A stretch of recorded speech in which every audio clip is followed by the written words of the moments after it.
आजरा येथे बकरी ईद मोठ्या उत्साहात आणि शांततेत संपन्न झाली. 5 ते 6 हजार लोकांचा समुदाय एकत्र येऊन त्यांनी एकमेकांना आलिंगन देत शुभेच्छा दिल्या.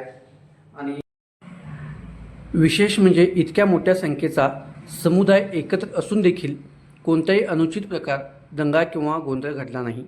ही एक सामाजिक सलोख्याची आणि ऐक्याची जिवंत उदाहरण ठरले आहे.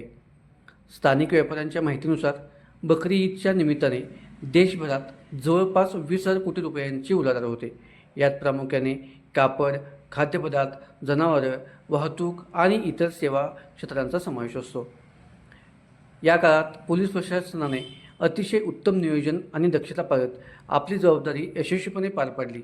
त्यामुळे नागरिकांकडून पोलिसांच्या कामाचे विशेष कौतुक केले जात आहे. लिंक मराठीकडून मुस्लिम बांधवांना ईदच्या शुभेच्छा.